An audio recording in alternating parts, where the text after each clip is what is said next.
Bonsoir à tous, c'est Cybercafé 2.0 avec du point de vue des technologies, la présence de Paul-Henri donc. Bonjour. Bonjour Paul-Henri. Oui. Ne prends pas, c'était effrayé. Oh, non, mais quand tu me regardes comme ça... avec Paul-Henri, une question assez cruciale. Est-ce que nous sommes déjà au bout de certaines technologies ? Oui, de certains développements, on peut le dire. Voilà. Toujours dans la technologie, on n'échappera pas à Macworld, puisque Steve Jobs a encore fait son malin et a annoncé quelques petites choses. Il n'a pas fait que son malin, il a annoncé plein de nouveautés. On verra, on parlera qu'un tout petit peu de ce qui s'est passé, et on essaiera de développer ça dans les semaines prochaines, parce qu'il y avait, je crois, 15 annonces au Macworld. Olivier fera son malin, lui, et ça ira nous faire rigoler avec un site très bête, bien sûr. Le plus bête que j'ai trouvé, je pense, oui. jusqu'à maintenant. On parlera aussi un peu plus sérieusement de cinéma numérique, puisque effectivement, bientôt, on ira au cinéma, et ce sera plus du 35, mais bien du digital qui sera projeté. Et puis, bien sûr, un gros chapitre jeu, comme chaque semaine, avec une annonce du côté de chez Nintendo, pour commencer l'année. Oui, avec Bah non, mais je t'en prie. Non, on va après toi. Non, le lancement bientôt, le 28 mars prochain, d'un nouveau Game Boy Advance. Donc, on dit un Game Boy Advance, en fait. Là, ouais. Non, mais t'as raison. Moi, je crois que c'était une fille, mais non, c'est un garçon. Hein. C'est une console, donc ça se discute. On n'a pas fini. Alors celle-là, qu'est-ce qu'elle a de mieux ? Elle est plus jolie. Ouais. Parce qu'en gros, c'est tout. Hein. Tu sais qu'ils ont pensé l'appeler Game Girl ? Ah bon ? Ah si, comme c'est une Game Boy plus jolie. Ah ouais. Tu vois ? Finalement, ils se sont dit que les gens n'avaient pas bien comprendre que c'était le même produit. Ouais, mon poète. Il faut que je frappe. C'est bon, ridicule pas là, cette semaine. Non, ce qu'elle a en plus, en fait, à part qu'elle est plus jolie, comme je le disais, c'est qu'elle a aussi enfin un écran éclairé, ce qui manquait cruellement sur la Game Boy Advance. Je crois que c'est pas Gilles qui me contrevient. C'est une source Donc ça, c'est l'ancienne version. Ça, c'est la toute première version, en fait. Voilà. La seule console qu'on doit jouer dans la lumière. Voilà, voilà, exactement. Et donc là, ils ont non pas rétro-éclairé l'écran comme on pouvait s'y attendre, ils ont installé un système d'éclairage latéral, donc qui permet d'avoir quelque chose de quand même relativement correct, en tout cas mieux que ce qu'on a actuellement sur la Game Boy Advance. Sans doute pour économiser les batteries. Oui, parce que ça permet justement d'activer ou non cet éclairage, donc qui permet d'avoir 10 ou 18 heures d'autonomie. Il y a également qu'ils ont revu complètement le design pour essayer de toucher un public plus adulte. Et aussi le fait que la batterie ce sera une batterie au lithium, et je pense que là c'était encore des piles. Oui. Donc la batterie est rechargeable. C'est ça. Il ne faut pas chaque fois acheter des piles. Ok. Et donc ça c'est pour mars aux États-Unis, 28 à peu mars. près en même temps que le lancement de la N-Gage, donc la console Nokia Sega, donc ça va être un petit combat entre les deux. Alors c'est une 32 bits, c'est nouveau ça ? Il n'y aurait plus de concurrence sur ce marché-là. Pardon. C'est une 32 bits, c'est nouveau ou... Non, la console en elle-même n'a pas changé. Au niveau de l'architecture, c'est toujours la même machine, les jeux sont compatibles, c'est exactement le même cœur à l'intérieur. La seule chose qui change en fait, c'est l'emballage. D'accord, très bien. À noter aussi on dit que le prix de la Game Boy Advance, donc ce modèle-ci ne baissera pas d'ici la sortie, et que cette nouvelle console, donc la SP, tournera aux alentours de 129 ou 139 euros. C'est quand même pas donné. C'est 40 euros de plus que la version actuelle en fait. Ouais, c'est quand même pas beaucoup moins cher que la grosse version qu'on met dans sa maison. Voilà. C'est ça qu'il faut se dire surtout, non ? Voilà. Bah oui, je trouve aussi. Donc sorti le 28 mars. Et en parlant de grosses consoles qu'on met dans sa maison, on en parle beaucoup pour le moment sur le web, puisque on sait qu'elle arrive, mais on ne sait pas encore quand. À mon avis, pas tout de suite. Enfin, je pense que ce ne sera pas avant 2 ans ou 3 ans. C'est la PlayStation 3. Puisqu'on a découvert donc sur un site américain qui recense donc les dépôts de brevets, un brevet qui ressemble furieusement à ce dont on a déjà entendu parler il y a quelques mois concernant la PlayStation 3, qui est un nouveau système d'architecture de la machine en fait qui fonctionnerait suivant ce qu'ils appellent des cells, donc des cellules. Au cœur de chaque cellule, il y aurait un processeur qui aurait une espèce d'indépendance qui lui permettrait donc de gérer un peu ce qu'il a à gérer, de se décharger sur les autres processeurs quand il n'a plus le temps de s'en occuper. Tout ça dans l'optique de Sony de développer un système système plus large qui pourrait interagir avec le téléviseur Sony, avec le DVD Sony, avec le magnétoscope Sony, pourquoi pas avec la cafetière Sony. C'est dingue, ils ont exactement la même idée que Microsoft qui veut faire la même chose et que soit leur console, soit un PC s'occupent en gros de tout dans la maison. Mais c'est ce qu'ils veulent tous faire. En gros, Oui, ils veulent ouais. être la machine au cœur même de la... C'est dingue, ils ont juste la De même la idée vie qu'Apple. quotidienne. Qui veulent absolument Exact, c'est complètement fou. Hein. Oui, Apple qui a lancé une technologie qui s'appelle Rendez-vous et qui permet de dialoguer par exemple avec ton magnétoscope à travers un réseau sans Ouais, mais fil. c'est Et, ça, mais- et une des annonces de Macworld, c'est un accord avec TiVo. C'est une société qui publie des disques durs qui servent de magnétoscope. Tu vas pouvoir parler avec ton ordinateur. Ils ont tous la même idée. Exactement, Ah, c'est tout de fait faire savoir soit qui du va gagner. PC, Voilà. soit de l'ordinateur, soit de la console, le centre névralgique du domicile. Et si ça se trouve, ce sera ton lave-vaisselle qui pilotera. Alors on n'en sait pas plus pour le moment sur les caractéristiques de la machine, enfin il y a des chiffres qui circulent comme quoi elle tournerait à 4 GHz, certains disent même 5 GHz, et qu'elle comprendrait donc 4 processeurs qui tourneraient chacun à 256 gigaflops. Donc, Les gigaflops. oui, voilà, c'est la vitesse, je ne sais pas comment on peut expliquer ça de manière C'est le claire nombre et limpide. d'instructions Voilà, élémentaires qui peut traiter, processées par seconde. Ah oui. Voilà. Et donc ce qui la ferait C'est monter beaucoup, à c'est 1 beaucoup plus teraflop. clair. Oui. C'est beaucoup. D'accord. C'est beaucoup, ça va C'est vite. beaucoup. Ça va vite. Voilà, plus d'infos donc sur le site des US Patents, donc des brevets américains, où on peut lire tout ça, ça fait plusieurs pages. Préparez quand même de quoi grignoter à côté parce que ça prend un certain temps avant de pouvoir tout emmagasiner. Et donc allez jeter un œil et c'est peut-être la base de ce que sera la prochaine PlayStation 3. Et c'est pas Comme pour... quoi le jeu vidéo rend intelligent, parce que tu arrives à comprendre les brevets déposés. Non, moi j'ai pas tout compris. Hein. J'ai pas tout compris. Alors en Belgique, il y a une société qui s'appelle EVS et qui se positionne dans les serveurs de cinéma numérique. Voilà, c'est une c'est société ça. qu'on connaissait bien, qui faisait déjà des systèmes qui permettaient de faire des ralentis Oui.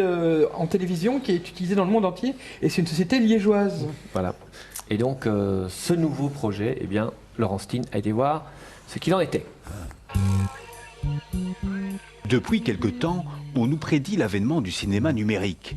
Numérique car le support ne sera plus la bonne vieille bobine de film, mais bien un support numérique tel qu'un disque dur. En Belgique, la société liégeoise EVS travaille activement sur ce marché que beaucoup espèrent prospère. Elle a ainsi développé un serveur de cinéma numérique. Voilà, nous assistons actuellement à la projection numérique d'un film espagnol intitulé Mil Camera. Ce film est projeté actuellement en Espagne, à Kinépolis Madrid, en numérique, en format numérique, mais il est évidemment aussi projeté dans toutes les salles espagnoles en format 35 mm. À gauche, un projecteur traditionnel chargé avec une pellicule 35 mm. Et à droite, un serveur numérique dans lequel on insère une cassette qui contient le film. Celui-ci a en effet été numérisé et compressé en MPEG-2 avec, pour les connaisseurs, un bitrate nettement plus élevé que sur un DVD. Le contenu de cette cassette est transféré sur le disque dur du serveur et le film est projeté grâce à un projecteur numérique lui aussi. Aux États-Unis, certaines salles sont déjà équipées pour recevoir les films via satellite directement sur leur serveur. Le support est donc de moins en moins concret. Cette numérisation de la chaîne ouvre également d'autres horizons pour les salles. La plupart du temps, les salles de cinéma sont inoccupées et ne sont pas exploitées. Je pense qu'aujourd'hui, le projecteur traditionnel qui se trouve dans la cabine derrière nous peut être utilisé uniquement en l'approvisionnant avec un support argentique. Le projecteur numérique, lui, pourra recevoir toute une série de signaux transmis par satellite, par tape. Ça ira depuis la simple projection de PowerPoint, on pourrait dire, une présentation d'un projet pour le cadre d'une société, jusqu'à la retransmission d'un spectacle en live, une finale d'un tournoi de football ou d'une finale de Roland-Garros, d'un opéra ou encore des cours par correspondance, universitaires ou autres. L'écran pourra vraiment être utilisé comme outil interactif avec le public. Et heureusement, finalement, que d'autres applications sont possibles, car pour l'instant, peu de films sont disponibles sur support numérique. Mais des films, pour l'instant en tout cas, sont surtout disponibles sur le territoire américain parce que nous sommes toujours confrontés à un problème de version, de langue en fait. Comme la problématique de l'Europe est surtout liée à l'aspect multilingue des pays. Et à ce stade, l'encodage et le mastering du film en version française, par exemple, ou en version allemande, est un coût supplémentaire à la version master en anglais, en américain. Donc les studios ne sont pas encore tout à fait disposés à l'heure actuelle à fournir systématiquement les films dans les différentes langues. Mais bon, cela ne saurait sans doute tarder, même si en Belgique, seule une salle du complexe Kinépolis est équipée. Par ailleurs, pour certains, la définition du numérique ne vaut pas celle de la pellicule. Les nouvelles générations et les jeunes aujourd'hui sont habitués au signal numérique, et le signal numérique a déjà un premier atout, c'est que lorsque vous le regardez la première fois, il a une excellente qualité, mais à la xème projection, eh bien, cette qualité est toujours là. A contrario du signal argentique qui, lui, est quand même sujet à justement tous ces scratchs et autres petits défauts qui sont dus simplement à l'usure de la bobine. Ben oui, tout se perd, mon bon monsieur. Apprêtez-vous, c'est pour bientôt 2005, nous dit-on. Voilà donc EVS qui se place sur ce marché, et donc on ne peut pas s'en rendre compte encore en Belgique. Ce qui est amusant, c'est que le monsieur il parle de signal numérique et de signal argentique. Mais je notais aussi. C'est de signal, quoi. Voilà. Et donc la qualité, enfin, il dit, c'est pas une moindre qualité, c'est autre chose, on va dire. Hein. Oui, on observe déjà ce genre d'artefacts dans les plans qui bougent beaucoup pour ceux qui ont un décodeur numérique de télévision à domicile. Et on voit dans certaines émissions de télé, lorsqu'il y a beaucoup de détails et que la caméra bouge, on voit une espèce de grésillement de pixels comme ça. Ben ça, c'est typique de la compression MPEG-2 qui est utilisée. Et voilà, cela dit, c'est vraiment dans les plans qui bougent très rapidement. Très très fort. Et évidemment, il y a là aussi une sorte de bataille sur qui va s'imposer. Ah non, mais les Américains vont nous envoyer un format de chez eux et boum, on prendra ça. Hein. D'accord. Ils produisent quand même une grande partie des films qui sont projetés. Ce qui nous permet de poser cette question essentielle, est-ce que certaines technologies ne sont pas déjà au bout de leur développement? Ben oui, c'est une grande question. Bonne question. C'est une bonne question. Alors moi j'ai amené ceci. Il y a surtout des exemples complets. C'est un graveur. Qui s'amène. Un graveur de DVD? Un graveur de CD. Oh, Un graveur de CD. Un graveur de CD. Alors il faut savoir que c'est quand même apparu au niveau du grand public aux environs 95, à des prix totalement affolants. On peut dire que jusqu'en 96, en dessous de 20 000 de nos anciens francs, mais on n'en trouvait pas. Ouais.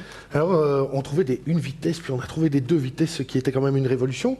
Et puis on reçoit quand même beaucoup de documentation sur les nouveautés qui sortent. Et ici, on a reçu un petit communiqué nous disant, voilà, nouveau graveur, il grave à 48 fois, il réinscrit à 24 fois et il lit à 48. Très bien. Jusque-là, tout va bien. Et puis en lisant d'un peu plus près le communiqué, il y a 3 lignes qui sont extrêmement drôles.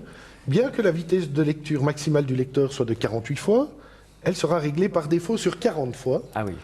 La lecture du CD à une vitesse de 48 fois raccourcit en effet la durée de vie du lecteur. Le niveau de bruit est également nettement plus élevé pour une lecture à la vitesse la plus élevée. Par ailleurs, les CD souillés ou de mauvaise qualité pourraient même exploser dans l'unité s'ils sont utilisés à haute vitesse. Ah, d'accord. Donc, on se risque sa dit... vie finalement en achetant cet objet. Bon. Non, mais on arrive à la limite de la technologie. En fait, on n'arrive pas, peut-être pas à la limite de la technologie, mais à la limite du support.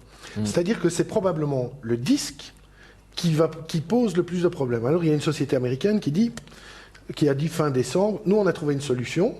Le problème c'est que la solution fait augmenter le prix d'un graveur à peu près de 4 ou 5 fois. Donc c'est assez intéressant. C'est de prendre le CD et de complètement le presser dans une presse qui se trouverait à l'intérieur pour que celui-ci ne bouge plus du tout. Parce qu'en fait ce sont des problèmes mécaniques. Le problème se pose ici pour un graveur de CD. On n'arrivera peut-être jamais à des gravures à 56 fois à cause de la nature des supports. Mais à côté de ça, on apprend que Hitachi, qui a racheté la division disque dur d'IBM, va développer le microdrive. Vous vous souvenez du microdrive? Oui. Minuscule. C'est au format compact flash. Compact flash, 1 giga. Ah oui. Et ça faisait 1 giga. On parlait de 2. D'accord. 1 giga sur le marché. Depuis 2 ans, ça n'avait pas évolué. Non, on nous parlait tout le temps du 2. Ils vont passer à 4. 4 gigas sur 9 cm². Et l'idée, c'est de changer, de modifier la tête de lecture, qui va passer sur un support qui fait 3 atomes d'épaisseur. On voit un peu ce que c'est. Ah oui, quand même. Et quand la tête de lecture passe sur la surface du disque, encore 2 atomes trop eux épais. considèrent que c'est exactement comme si un 747 volait à 1 millimètre du sol. C'est la même précision. Donc là aussi, on se retrouve avec un support mécanique qui va atteindre ses limites. Alors, on peut aussi dire, bon, il y a des compacts flash à 4 Go en mémoire, elles vont pouvoir continuer à augmenter. Et puis, il nous reste une technologie qui, elle, a peut-être encore tout son avenir devant elle parce qu'elle est multicouche, c'est la gravure de DVD, où pour l'instant, on est limité à 4 fois la vitesse. On considère que pour la fin de l'année, ou le début de l'année prochaine, donc début de 2004, on sera à 16 fois la vitesse, et on pourra encore augmenter la capacité des DVD jusqu'à 7,5 Go par couche, parce qu'il y a une société, c'est Mitsubishi Electronics, qui a créé une nouvelle tête de gravure qui permet d'envoyer un rayon laser non plus rouge, mais bleu, rayon laser qui est tout de suite c'est 3 à 4 fois plus fin que le rayon laser rouge utilisé normalement. Alors, au niveau des graveurs CD, il est clair qu'on arrive à la fin du développement pour les vitesses, mais on a encore tout le reste. Mais là, vraiment, je crois qu'on arrive vraiment au top du top et il n'y aura pas de top supérieur. D'accord, mais pour 30 minutes gravées à 40 fois, 48 fois, ça fait mais 2 48 minutes. fois ça explose. À 40 fois. Combien ça fait 2 minutes 15. 2 minutes 15. Bah, que veut le peuple? Mais oui, Hein, mais c'est je ça. veux dire, Mais donc, Du tout de suite, hein, toujours. que vont faire les sociétés qui n'arrêtaient pas d'essayer de vendre des Eh graveurs ben, qui elles allaient de feront plus autre en chose. plus vite? Elles feront autre chose. Voilà. Elles feront du jeu vidéo. Par exemple. Par exemple. Notre jeu de la semaine, en tout cas celui qui palpite dans le petit cœur de Jean-Christophe, Oh, comme c'est bien présenté tout ça. c'est Impossible créature. Impossible Creature. Ta vraie nature. Voilà. Parce que vous allez voir, c'est horrible. Jean-Christophe. Édité par Microsoft et développé par Relic Entertainment. Donc un petit RTS, vous allez me dire, on en voit beaucoup quand même pour le moment. Il y a eu Warcraft 3 récemment. Il y a eu Age of Mythology aussi. Mais là, il y a un petit quelque chose en plus qui, moi, m'a personnellement attiré. C'est un côté manipulation génétique qui est un peu à la mode pour le moment. C'est un jeu raélien, quoi. C'est pas un jeu raélien, parce qu'on peut pas faire de clones, c'est pas Star Wars, mais on peut par contre faire des créatures, et c'est le concept que repose en fait tout le jeu.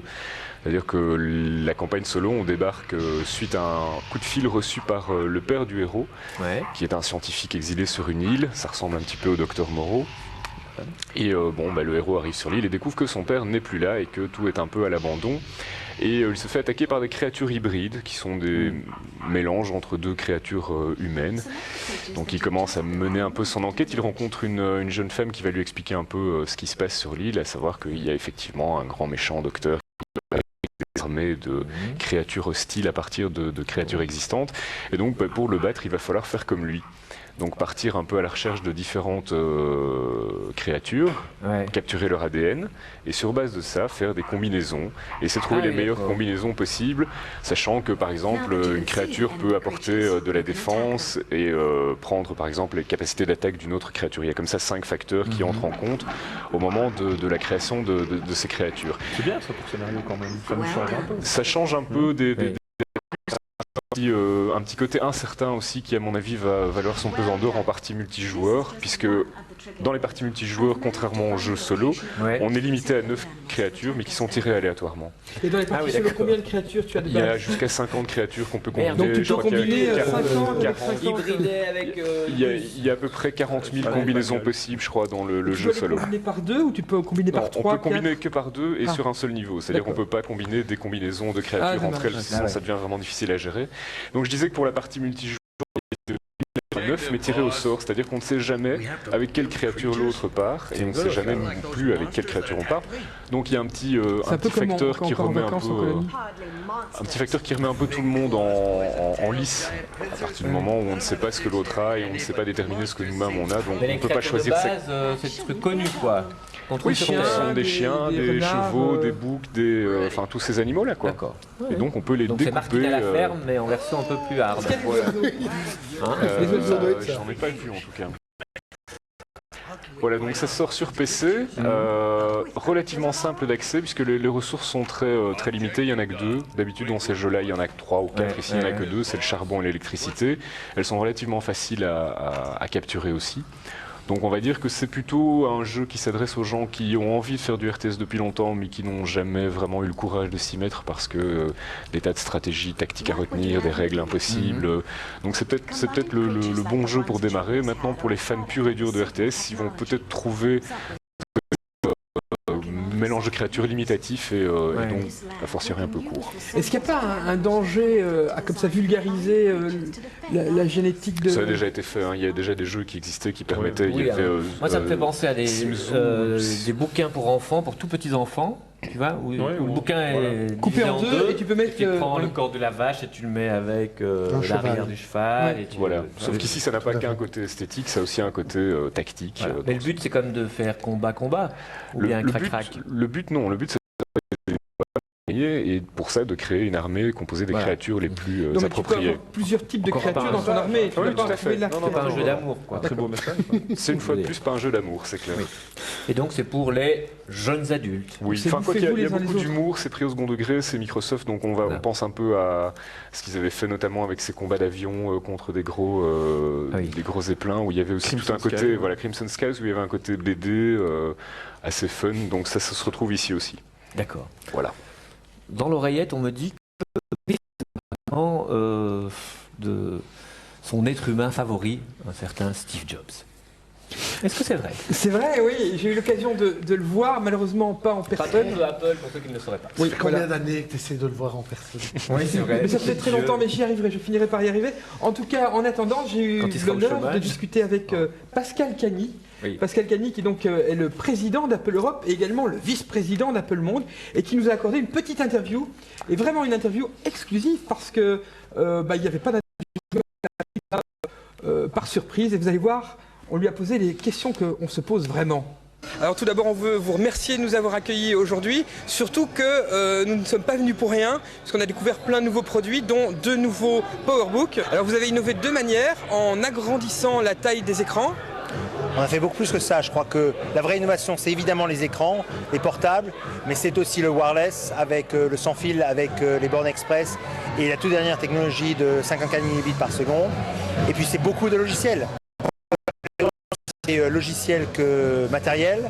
C'est aussi une société qui est fondamentalement gérée par l'innovation. Alors, est-ce que vous n'êtes pas condamné à innover parce que vous ne pouvez pas suivre en termes de performance de processeur? Aujourd'hui, Intel est passé à 3 GHz. Les nouvelles machines d'Apple annoncées aujourd'hui ont des processeurs de 1 GHz. Est-ce que ça n'est pas, quelque part, une raison pour laquelle vous êtes obligé d'innover? Moi, je veux bien être un criminel tous les jours pour de telles condamnations. L'innovation est la meilleure des condamnations possibles. Et je crois que le débat sur le nombre de gigahertz a démontré depuis longtemps qu'il ne s'agissait pas d'avoir le plus de gigahertz, mais il s'agissait d'avoir une performance globale de la machine. Alors un domaine dans lequel nos téléspectateurs, puisqu'on a une émission qui parle beaucoup d'Internet, se plaignaient du Mac, c'était la lenteur lorsqu'on surfait sur le web. Alors là, vous avez aussi apporté une réponse à ce problème qu'on entend régulièrement. Même dans un univers aussi standardisé que celui du browser, on arrive encore et toujours à innover. On le montre aujourd'hui à la fois par une interface différente, une facilité d'utilisation unique, le meilleur de la technologie Unix qui est à la base d'OS 10. Et je crois que le succès l'est déjà par le nombre de hits que nous avons eu dans les premières heures de cette annonce en fait. On a maintenant donc iLife qui va intégrer les 4 iApps. C'est une suite logicielle où il s'agit à façon de manier photos, son, images, et cela de manière extrêmement simple, mais aussi de savoir mettre tout cela sur les supports les plus modernes, typiquement le DVD qui vous offre 5 gigaoctets de capacité. Et il faut mentionner que cela intègre notamment, puisque vous parliez d'iPhoto, la nouvelle version de iPhoto, iPhoto 2, qui a vraiment des utilisateurs d'iPhoto, nous sentons bienvenus. Tout ce que l'on offre dans iDVD en termes de template, en termes de thème, c'est le résultat d'un groupe graphique que l'on a créé et intégré il y a maintenant 1 an et demi. On croyait qu'il avait commencé le monde multimédia au début des années 90 avec des speakers et une carte son. Ce n'était rien, c'était l'âge de bronze. On arrive maintenant à la vraie maturité du monde multimédia et on a la prétention d'être au moins un des leaders, sinon le leader de cette évolution-là. Voilà. annoncé au Macworld, qui est la grand-messe. Qui a lieu à San Francisco. Il n'y en aura donc plus que 2 par an. Il y en avait 6 avant. Aujourd'hui, il n'y a plus que 2 Macworld, celui de San Francisco et celui de Paris. Alors, un petit mot sur les autres nouveautés qu'on n'a pas évoquées avec Pascal Cagny. Notamment, et ça c'est une bonne nouvelle pour tous les fans de montage vidéo, le ciel Final Cut de montage vidéo qui coûtait une petite fortune, il faut le dire. Aujourd'hui, existe en version express. Donc, tout ce qu'il faut pour monter de la vidéo pour du DV à 329 €. Donc, c'est le tiers du prix de la version précédente. Un autre truc qui, moi, m'a complètement inattendu, qui s'appelle Keynote. C'est amusant, Keynote, comme les présentations de Steve. Keynote pour lequel Steve Jobs était le bêta-testeur. Il a dit un logiciel made for me, un logiciel en fait de présentation compatible PowerPoint, qui peut importer, exporter du PowerPoint, mais très graphique et très visuel. Voilà. Et puis des nouveautés un petit peu plus techniques, mais quand même un mot, c'est très important pour tous les utilisateurs d'Unix. Ils savent que le standard X11 de communication visuelle avec des logiciels Unix, eh bien aujourd'hui, Apple sort son propre terminal X11, donc complètement utiliser toutes les applications gratuites ou pas gratuites qu'on trouve dans le monde Unix comme GIMP, etc. très facilement. Et enfin, un programme pour que Mac OS X soit gratuit pour les profs, et ça je trouve c'est assez sympa. Voilà. D'accord. Encore plein d'autres annonces, mais on en parlera une prochaine fois. Tout de suite, la musique avec le groupe islandais Moom, un clip qui nous a été envoyé par Rudy Léonet.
Voilà,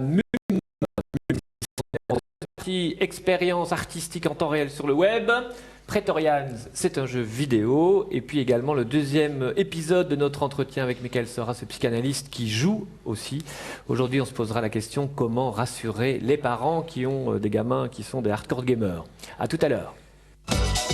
Moins 20%, moins 50%, et même jusqu'à moins 70% sur les meilleures marques dans tous les départements. Des démarques sur autant de marques, c'est possible uniquement chez SKM sur l'A12, Boomse-Steenweg, Artselaar.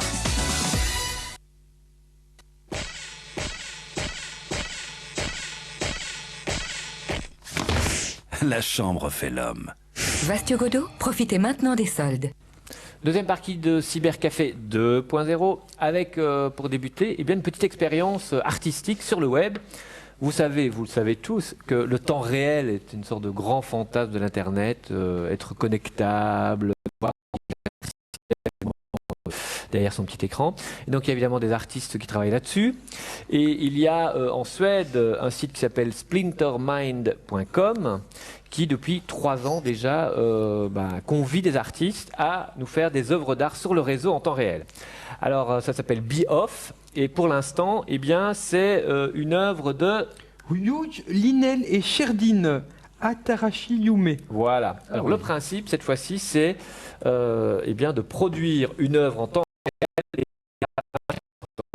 pendant 15 jours. Voilà, donc il faut que le streaming soit permanent. Donc il y a des artistes qui font du robotic art. Hein. C'est des petites machines qui prennent des images pour eux, etc. Ou bien alors du software art, où c'est simplement un logiciel qui crée en temps réel des images. Là donc, c'est des petites caméras qui sont mises dans des petits décors, pas plus grands que des boîtes à chaussures. Et donc il y a une bande son aussi qui tourne, qui est évidemment assez... Ça fait bientôt 15 jours que cette œuvre est en ligne et que donc 24 heures sur 24, il y a des images. Alors à mon avis, c'est des clés, voilà, pour l'instant c'est des clés. Oui. Il faut y retourner régulièrement, quoi. À mon avis, c'est de temps en temps des individus et puis de temps en temps, j'imagine, des petits mécanismes qui filment en automatique. Oui, apparemment c'est une caméra robotisée parce que ça bouge dans une boucle comme ça. Voilà. Donc ça c'est sur splintermind.com. Alors à l'inverse, j'ai trouvé une webcam qui se trouve au pôle sud et qui filme un laboratoire au pôle sud et ils ont donc filmé en temps réel et là ils ont accéléré le film parce que vous imaginez bien qu'il ne se passe pas grand chose puisqu'il n'y a pas d'humain là-dedans, hein. C'est vraiment une petite cahute avec des instruments scientifiques à l'intérieur et donc ils ont augmenté la vitesse pour nous donner en 20 secondes ce qui se passe sur 3 jours au pôle sud et là vous voyez hop on voit le soleil qui passe et puis de temps en temps on va dans le QuickTime pour aller voir ce qui se passe. Voilà, donc c'est l'expérience inverse et ça je trouve magnifique. Hein, on dirait une œuvre d'art. C'est une œuvre d'art d'ailleurs. Voilà. Alors si vous voulez en savoir plus sur l'art et les réseaux et donc les net artistes, il y a le bouquin de référence Art, Réseau, Média.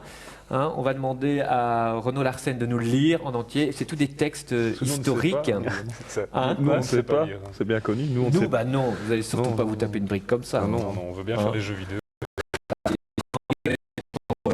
Sur son graveur de CD pour qu'il explose pas. Je l'ai feuilleté et c'est un livre intelligent parce que souvent ce genre d'œuvres ils partent dans des considérations philosophiques et ici c'est amusant parce que c'est quand même fortement illustré de faits concrets et vraiment c'est en lien avec la technologie. Moi ça m'intéresserait aussi qu'une fois que Renaud l'aura lu, je le feuilleterai.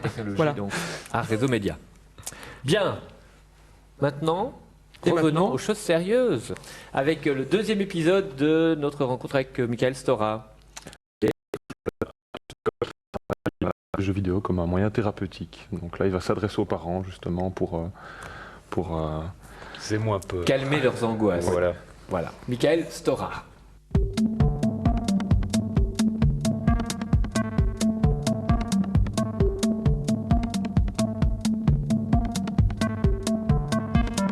Qu'est-ce que vous dites aux parents ? Alors, c'est vrai qu'il se pose toujours la grande question du temps. C'est-à-dire combien de temps on passe devant le jeu. on se rend compte que le jeu vidéo devient surtout un nouvel enjeu d'autorité. C'est un peu plutôt ce qu'on remarque. C'est-à-dire qu'il y avait peut-être avant la télé, hein, bon, la télé existe toujours, il y avait peut-être avant la lecture. Alors, on va dire qu'au contraire, maintenant les parents encouragent leurs enfants à lire, mais on peut se dire qu'il y a 50 ans, au moment de dîner ou de déjeuner, il y avait l'ado qui disait « Non, non, moi je finis ma BD, je finis mon livre, laissez-moi tranquille ». Donc on se rend compte que ce qui est important, c'est pas forcément le nombre d'heures, mais c'est plutôt de se dire qu'il y a un moment où les parents se doivent de poser des limites. Et ça, c'est peut-être plus un problème qui dépasse complètement le jeu vidéo, parce qu'on se rend compte qu'il y a une crise d'autorité, c'est-à-dire que les parents assument beaucoup moins leur position de parents. Et ça, c'est une chose qu'on observe qui est assez nouvelle, c'est-à-dire un phénomène assez étonnant qui est que de plus en plus de parents veulent être aimés par leurs de les frustrer. À partir de 12 ans, donc on rentre dans l'adolescence, on va se rendre compte qu'au fond, beaucoup d'ados vont utiliser le jeu vidéo comme moyen peut-être d'exprimer leur crise d'adolescence. C'est-à-dire, c'est un univers que tu comprends pas, hein, en parlant aux parents, c'est pas du tout ton truc, et puis bah, ça fait du bruit, c'est souvent une violence graphique, hein, parfois il y a une violence de contenu. Me disent, vous vous rendez compte, mon fils, il est attiré que par les univers morbides, il y a une tête de mort chez lui, il est sale, etc. Et est-ce que vous ne pensez pas qu'on devrait peut-être, voire même l'interner en psychiatrie? Et moi, je leur réponds, mais écoutez, il s'agit d'un adolescent. N'oublions pas que c'est un adolescent, et un adolescent est en crise, et que cette crise est nécessaire. Et en même temps, eux-mêmes aux jeux vidéo. Et là, moi, souvent, je dis que ce qui est peut-être intéressant, c'est pourquoi pas de jouer contre son fils. C'est vrai qu'avec la console, on peut jouer à deux. Et là, c'est très intéressant de se rendre compte que symboliquement, il y a des conflits qui peut-être n'arrivent pas à s'aborder de front, parce que le conflit est nécessaire à l'adolescence, et qui vont l'aborder à travers le jeu vidéo.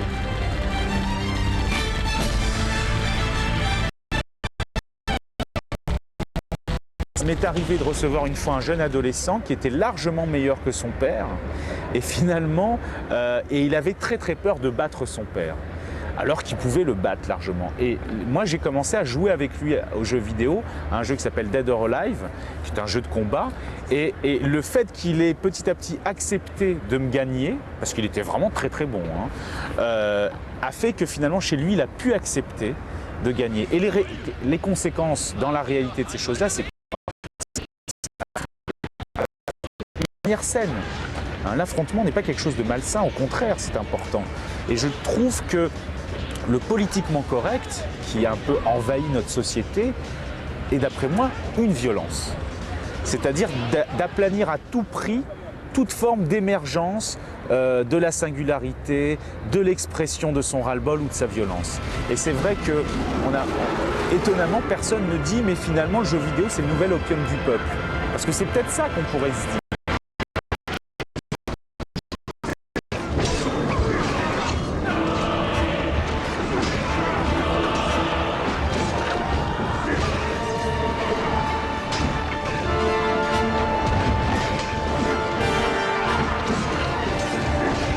Prochain épisode, mardi prochain dans Cybercafé 2.0 à 19h désormais. J'espère que vous avez noté notre changement d'heure. Alors, les sorties de la semaine, autres sorties, ce sont les prétoriens. Je dis tout en français. Oui. Qui est basé en Espagne, qui s'appelle Pyro, que vous connaissez peut-être si vous avez entendu parler du jeu Commando. Commando. Voilà. On se souvient. On a montré les images. Oui. Un jeu donc. On s'en souvient encore. Un jeu qui mélangeait un peu la tactique et la réflexion. Donc on a un certain nombre de personnages et on doit parvenir à des missions, chacun ayant une spécificité propre. Ils ont fait leur succès avec ça. Ils se sont dit que c'était peut-être le moment de passer à autre chose et de surfer un peu sur la vague du RTS, donc du jeu en stratégie en temps réel, qui marche plutôt bien pour le moment. Alors Praetorian, c'est quoi? Les Romains, les Égyptiens qui se battent sur des des champs en général sous la neige. Alors le principe est simple, pas de ressources. Donc là ça simplifie déjà toute la partie gestion. Donc, contrairement à Warcraft, il ne faut pas collecter de bois et de charbon et ce genre de choses. Donc on part en fait avec une armée de base. Et il faut se débrouiller pour essayer de la faire prospérer en somme, en réussissant les différents combats. On peut éventuellement recruter des troupes dans certains villages, mais disons que ce n'est pas vraiment non plus une solution facile à mettre en œuvre. Donc il faut vraiment faire très attention à ces petits soldats, essayer de ne pas les perdre. Donc c'est un mix de mythes et shogun par exemple. Ça ressemble fort à Total Shogun, enfin Shogun Total War plutôt. Donc le principe étant de ne pas compter sur des ressources pour pouvoir lever de nouvelles troupes par exemple, mais de se dire bon bah il faut que je gagne, il faut que éventuellement à manier les armes et peut-être les recruter à ce moment-là, c'est la seule possibilité d'étendre son armée. Alors comme on peut le voir sur les images graphiquement, c'est très joli, ça reste en 2D, contrairement à tout ce qui se fait un peu pour le moment. C'est de la fausse 3D, donc c'est un plan très fixe, donc on ne peut pas faire bouger la caméra, on peut éventuellement descendre et monter un peu la caméra, mais on n'a pas vraiment d'option de rotation, de zoom très poussée, donc ça c'est un peu à contre-courant de ce qui se fait pour le moment au niveau du RTS. Donc ça reste à ce niveau-là. Voilà, bataille pour voir un peu plus près ce qui s'y passe, mais en gros c'est la seule. Mais c'est très tactique en fait, plus que voilà. Disons que le but est de, comme on n'a qu'un nombre fixe d'armées. Le but n'est pas de savoir quelles troupes lever, comment les produire, etc. Le but est de savoir comment réussir à avoir l'ennemi, donc en appliquant des stratégies purement militaires, comme des prises en ciseaux et ce genre de choses-là. Je vous passe les détails. Oui. Voilà. Moins accessible déjà d'une part parce qu'il n'y a pas de ressources à gérer, donc on est directement dans l'action, on ne doit pas commencer d'abord à monter un camp et à perdre un peu de temps à ce niveau-là, donc c'est assez rapide comme prise en main. Mais bon, ça reste très tactique, effectivement. Il faut quand même savoir un peu où on va, avoir quelques rudiments de notion guerrière, même si c'est pas vraiment tout à fait ça. Est-ce que l'ambiance est bien rendue, c'est immersif, parce que c'est ça aussi l'intérêt de ce contexte-là. Moi, j'ai qu'une vague connaissance de l'époque, hein, mais très bien. Non, ça le fait. Hein. Disons que c'est peut-être à réserver à un public plus ciblé, plus fan de wargame plutôt que de RTS, alors que c'est quand même finalement un RTS, et pas vraiment pour des gens qui n'y ont jamais joué, qui n'ont aucune expérience du genre, parce qu'ils risqueraient d'être assez dégoûtés, surtout par le fait qu'une fois qu'on perd ses armées, on les perd, c'est fini, on ne peut pas en recréer d'autres, et donc il faut faire vraiment très attention. Voilà, Praetorians donc sur PC, c'est édité par Pyro. Alors le carton du moment, enfin... à toutes les sauces. Alors ce qui vient de sortir là maintenant, c'est un coffret, un coffret 7 CD. Donc 7 CD, donc je ne vous mens pas, il y en a 7, qui reprend donc la bande son intégrale du jeu, qui avait déjà fait beaucoup parler d'elle à l'époque, et c'est donc une espèce de... Comment est-ce qu'on pourrait dire ça? C'est les années 80 en fait. Une espèce de panel des années 80. Allez Olivier, c'est classé, un CD correspond à une station de radio dans le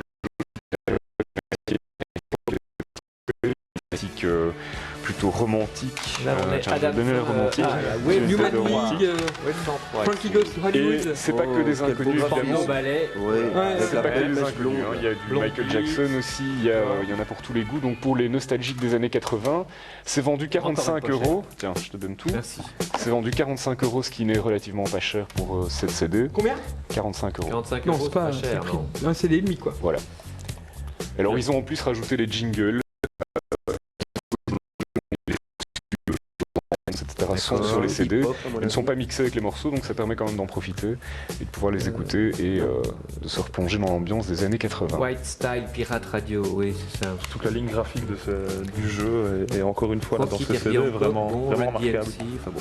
Les illustrations, voilà, dans sa boîte. Donc ça total. Donc ça coûte à peu près le prix du jeu, quoi. Non, ça coûte moins cher. Ça coûte la moitié du prix du jeu. Ça coûte 45 € et on trouve ça en général chez les disquaires ou alors dans les magasins. À quand le film? À quand le film? À quand le retour du CD de Xavier? Je peux avoir, mais... Oui, bah ça va, non? On va terminer je vous vois l'émission venir. avec une blague. Olivier, J'espère une blague. Oui, un titre rigolo. mon suicide médiatique après 6 émissions, puisque j'ai trouvé, je pense, le site le plus bête de toute la toile. J'ai pas peur de le dire. Son nom, c'est holdthebutton.com. Ce qui est pas inquiétant, c'est que tu as trouvé le site le plus bête. C'est comment tu as trouvé le site le plus bête. Mais ça, je ne Son nom l'indique, hold the button, vous pouvez le traduire par Tiens le bouton. tiens le bouton Appuie sur et le bouton. surtout tiens-le bien. Donc le principe est super simple. Ouais. Il suffit de se diriger sur ce petit hold bleu. Oui. Laurent va le faire en direct avec nous, on va voir combien de temps il va tenir. Appuyer. Suspense. Et voilà, c'est parti. Il faut rester le plus longtemps possible. Alors pendant que voilà, exactement. Alors pendant que le temps passe, ils ont eu la bonne idée de faire défiler quelques-unes. Oui. Par exemple, vous avez une phrase qui dit « Si vous avez l'intention d'arrêter le jeu, sachez qu'il y a toujours quelqu'un quelque part qui continue. » Une sorte d'encouragement. 12% des joueurs écoutent de la musique classique pour améliorer leur temps. Figurez-vous. Le temps passe pendant que vous tenez le bouton. Il y a Ça, des je l'aime techniques beaucoup. de pro aussi en plus. Putain. Tu peux penser à tes amis lorsque tu joues. Voilà. La majorité des joueurs changent de doigt tous les 2-3 minutes. Laurent, ça va? Une sorte de blague temps réel en fait. Voilà, exactement. Avant de frapper la porte, je cherche encore à comprendre celle-là. Utilise la sonnette Oui, avant de frapper à la porte. Mais je crois que c'est plus général, quoi.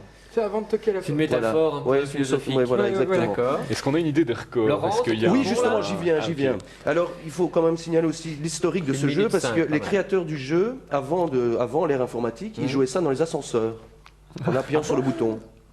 Le plus tôt possible. D'accord. C'est là que je vais la placer. Tu sais qu'il y a un répertoire. On en parlera une autre fois. Alors, on va demander à Laurent d'arrêter son supplice. Et là, on voit son... 26. Alors là, voilà, on a son Alors, temps. Attends, 13. Donc, il a 13 fait jours. 5,7% de la moyenne de tous les joueurs qui ont joué. Il est à peu près à 5,7% au-dessus de cette moyenne. Et nous avons le C'est temps... pas le les rec- audiences. Non, c'est Rassure-moi. pas les audiences. C'est D'accord. pas les audiences, je te rassure tout de suite. Alors, le record pour l'instant, à l'heure où l'on parle, c'est donc de 13 minutes. Non, 13 Non. jours. Non, 13 heures. 13 jours, 13 pardon. jours. Oui, parce que 46 centièmes. Pas mal. Et La c'est mis moyenne- à jour tous les Donc, il y a 7 quand jours. même Et la moyenne est quand même de 12 minutes. Voilà, Il y a la quand moyenne même est de grands de 12 malades minutes, sur cette 36 planète. secondes, 34 centièmes, et voilà. Est-ce qu'il y a un On contrôle va de leur la envoyer tricherie, l'adresse. Est-ce qu'ils ont joué en équipe? Moi, je suis sûr qu'ils ont Ouais, joué. ou- Oui, à donc mon avis.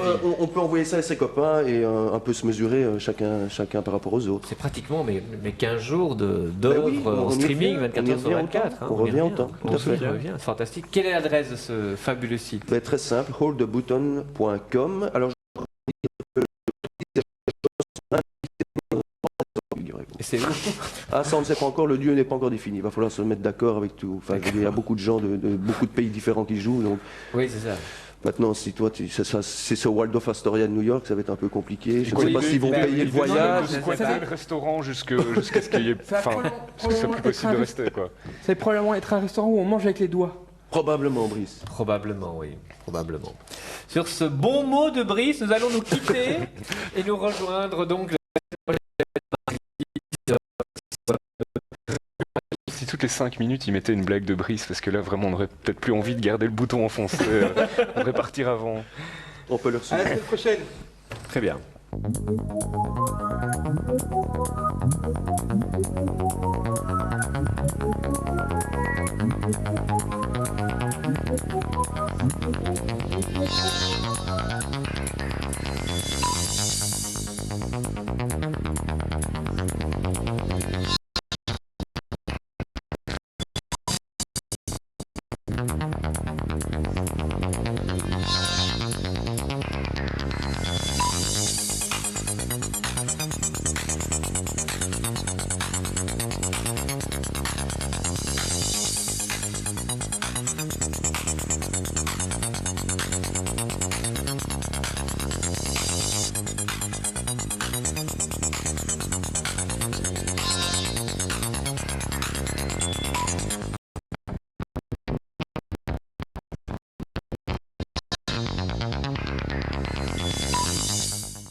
Le lundi, vous avez rendez-vous avec les people de Beverly Hills.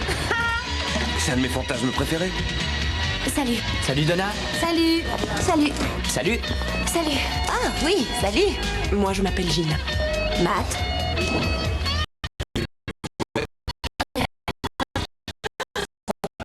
Ah non, pas question, tu rigoles. Retrouvez Donna, Kelly, Matt et les autres dans Beverly Hills tous les lundis à 19h sur la 2.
said, what did you do?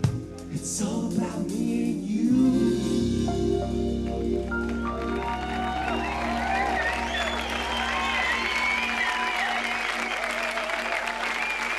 Thank you.